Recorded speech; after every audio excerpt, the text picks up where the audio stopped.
Hello friends, आज का video कुछ खास है क्योंकि प्रीवियस क्लास में हम लोगों ने Faraday's second law of electrolysis के बारे में डिस्कस किया। आज हम ये जानेंगे कि Faraday's second law of electrolysis numerical problem को सोल्व करने में अप्लाई कैसे। ठीक है, तो देखिए आपके सामने बोर्ड पर एक क्वेश्चन लिखा हुआ है।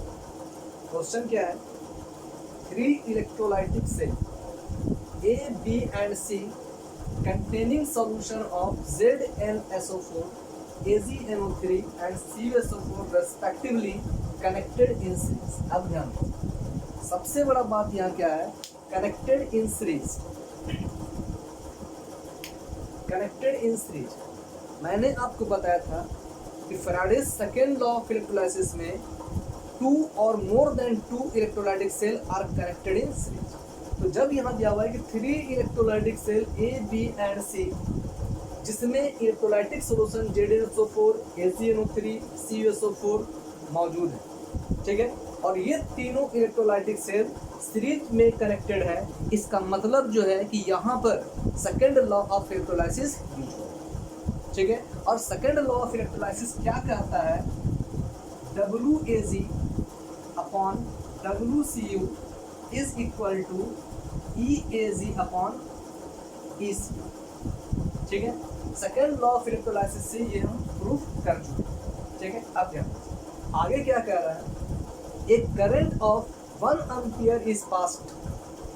करंट का अमाउंट कितना दिया हुआ? I का अमाउंट दिया हुआ है 1 एम्पियर।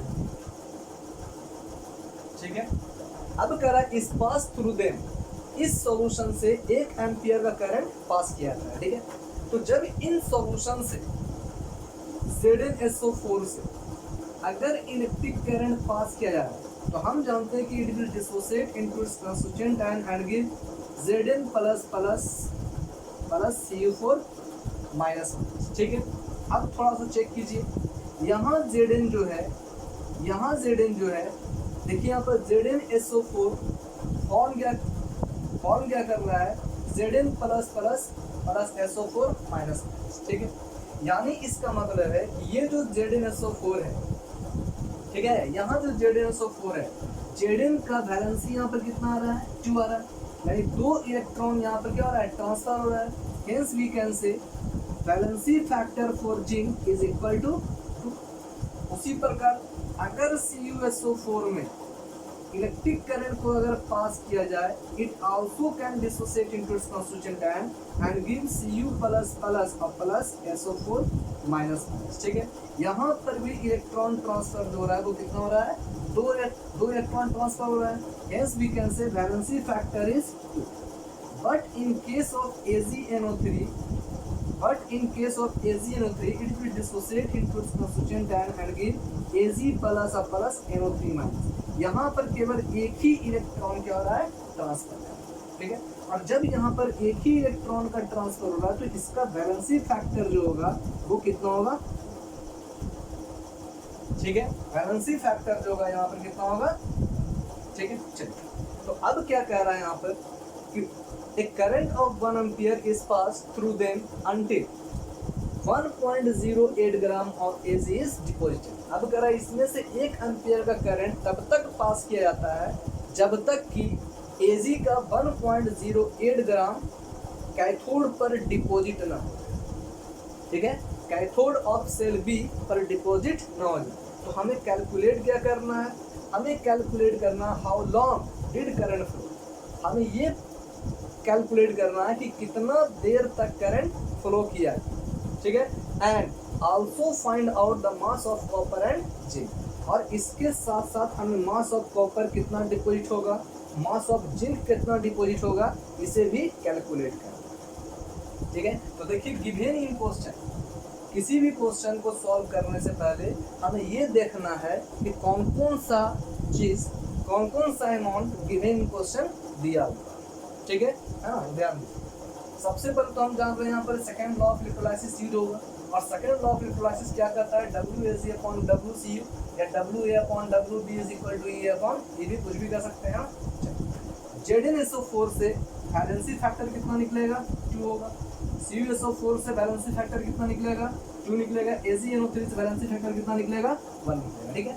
इसके अलावा और क्या दिया हुआ है, अमाउंट ऑफ करंट 1 एम्पियर, ठीक है, और amount of Ag is equal to कितना दिया हुआ 1.08 ग्राम, ठीक है। हमें कैलकुलेट करना है amount of Cu is equal to what और amount of Zd is equal to, ठीक है। चलो अब ध्यान हम जानते हैं amount deposited on electrode is equal to A into I into T upon 96500 into valency factor, ठीक है, इंटू वैलेंसी फैक्टर। अब ध्यान दीजिए थोड़ा सा, अब कह रहा है यहाँ पर हमें दिया हुआ क्या क्या चीज़ है, WAg तो दिया हुआ है, चलिए WAg दिया हुआ है, WAg यहाँ पर एटॉमिक मास हम जानते हैं, इसका करंट का अमाउंट दिया हुआ है, वैलेंसी फैक्टर ऑफ Ag हम जानते हैं, ठीक है। मतलब यहाँ से हमें ये पता चल सकता है, अगर T का वैल्यू यहाँ से हम कैलकुलेट कर लेंगे तो इससे ये पता चल जाएगा कि how long did current flow, current कितना देर तक फ्लो किया, ठीक है, हम यहाँ से कैलकुलेट कर सकते हैं, ठीक है। क्योंकि यहाँ पर गिवन क्वेश्चन क्या दिया हुआ है, अमाउंट ऑफ Ag दिया हुआ है, अमाउंट ऑफ Ag हम जानते हैं, एटॉमिक मास ऑफ Ag भी हम जानते हैं, I का वैल्यू दिया हुआ है, वैलेंसी फैक्टर हम जानते हैं, निश्चित रूप से यहाँ से हम T कैलकुलेट कर लेंगे, ठीक है। Hence we can say WAg का amount 1.08 is equal to Ag का एटॉमिक मास 108, I का वैल्यू 1 एम्पियर, T का वैल्यू तुम्हें पता है नहीं, निकालना है ना, 96500 इंटू वैलेंसी फैक्टर कितना होगा 1, वैलेंसी फैक्टर 1 होगा, ठीक है। इसलिए T is equal to 1.08 into 96500 upon 108 is equal to 965 second, यानी इसका मतलब यह हुआ है कि 965 सेकेंड तक हमें क्या करना होगा, करंट को फ्लो करना होगा, तब जाके Ag का 1.08 ग्राम विल डिपॉजिट ऑन कैथोड, ठीक है। अब आगे देखते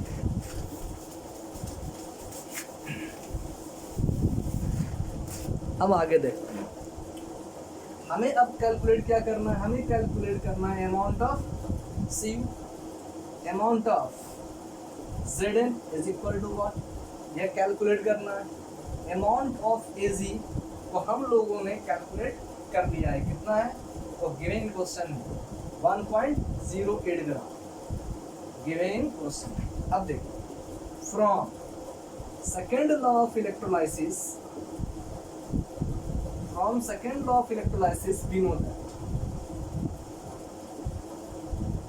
we know that WAg upon WCU is equal to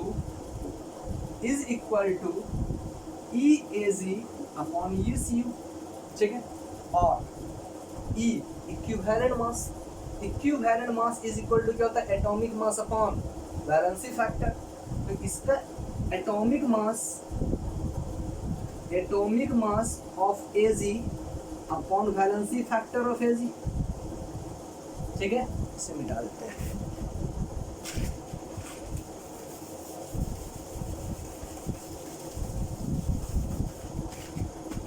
valency factor of Ag upon क्या हो जाएगा, atomic mass of Cu upon valency factor of Cu, ठीक है। और WAg अमाउंट ऑफ Ag दिया हुआ है गिवन क्वेश्चन 1.08, कैलकुलेट हमें करना है, WCU is equal to atomic mass of Ag 108, valency factor 1 upon क्या होगा, atomic mass of Cu 63, valency factor of Cu2, और 1.08 upon WCU is equal to 108 upon 1 into 2 upon 63, ठीक है ना। और इसलिए WCU is equal to 1.08 into 63 upon 108 into 2, ठीक है। 1.08 into 63 upon 108 into 2, ठीक है, and in this way we can calculate W's, ठीक है। Similarly from second law of electrolysis we can also say WAG upon WZN is equal to EAG upon EZN। WAG का value given in question 1.08, we have to calculate WZN is equal to EAG। Similarly atomic mass of AG upon valency factor upon EZN is equal to क्या होगा, atomic mass of Zn upon its valency factor, or we can say 1.08 upon WZN is equal to atomic mass of Ag 108 valency factor 1 upon atomic mass of Zn 65 upon 2, or is equal to 108 upon 1 into 2 upon 65। इसलिए WZN is equal to 1.08 into 65 upon 182 into, ठीक है। In this way we can also calculate the weight of Zn, ठीक है।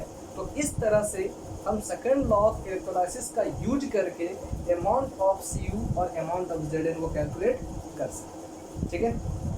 इसी तरह बहुत से question के साथ हम फिर मिलेंगे नेक्स्ट वीडियो में, तब तक के लिए सेफ।